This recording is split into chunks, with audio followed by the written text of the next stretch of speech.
নমস্কার, সুপ্রভাত। আপনারা সকলে কেমন আছেন? আশা করি ভালো আছেন। আমিও ভালো আছি। চলুন আজকের ভিডিও শুরু করা যাক। আমার আগের দিনের ভিডিওতে আমি মহারাষ্ট্রের লোনাভালাতে ঘুরতে যাওয়ার কিছু ভিডিও আপনাদের সাথে শেয়ার করেছিলাম। আজকে সেই ভিডিওরই পরবর্তী পার্ট নিয়ে চলে এসেছি। চলুন তাহলে ভিডিওটা শুরু করি। এটা হচ্ছে লোনাভালাতে টাইগার পয়েন্ট, লায়ন্স পয়েন্টের জায়গাটা। এটা টাইগার পয়েন্টের কাছে পেছন দিকটা।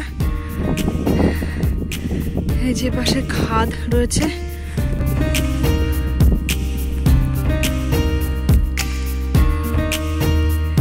এখানে বর্ষাকালে আসলে খুব সুন্দর লাগে, সবাই বলে। আমি কখনো আসিনি। নিশ্চয়ই এই যে খাদগুলো দিয়ে জলের ধারা নেমে যায় ঢালের দিকে।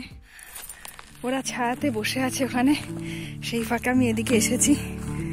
আমার বর বকা দিচ্ছে একা একা আসছি বলে, কিন্তু ওখানে বসে থাকতে আমার ইচ্ছা করছে না। এখানে এসে ঘুরে আমার খুব ভালো লাগছে। ওই যে আমার বর আসছে, আমি এদিকে এসছি দেখে। পাহাড়ি কোনো ফুল,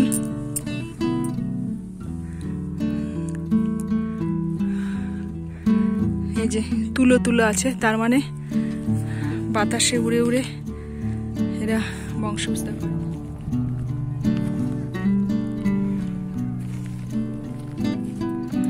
কত সুন্দর সুন্দর। ওই যে যখন প্লেনে করে আসি এইরকম পাহাড় দেখতে পাই। নিশ্চয়ই এই জায়গাগুলো দেখতে পাওয়া যায়, বা এরকমই কোনো। কি নিস্তব্ধ এখানটা, কানের মধ্যে একটা যেন করে সাউন্ড হচ্ছে, হামিং সাউন্ড একটা।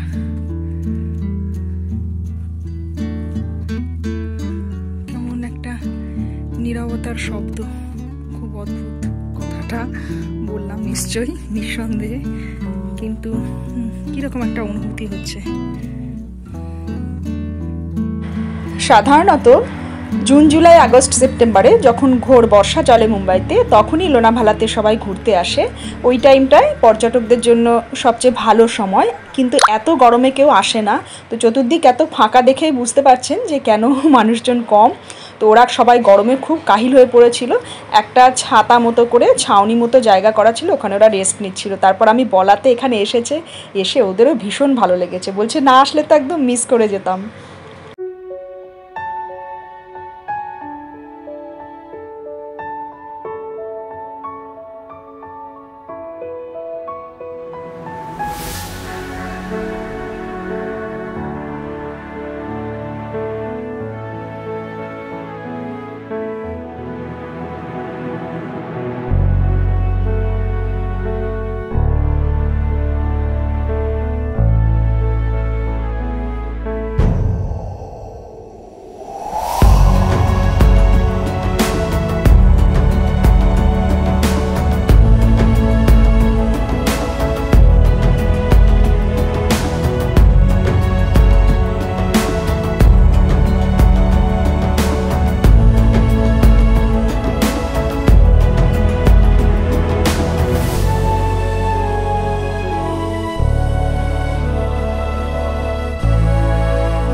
আজকের এই ভিডিওটা আপনাদের কেমন লাগলো অবশ্যই জানাবেন কমেন্ট বক্সে। পছন্দ হলে প্রিয়জনদের সাথে শেয়ার করতে ভুলবেন না। আমার চ্যানেলে নতুন হলে চ্যানেলটা সাবস্ক্রাইব করে পাশে থাকুন। আরও এরকম নতুন নতুন ভিডিও নিয়ে খুব শীঘ্রই হাজির হচ্ছি। সকলে ভালো থাকুন, সুস্থ থাকুন। ধন্যবাদ।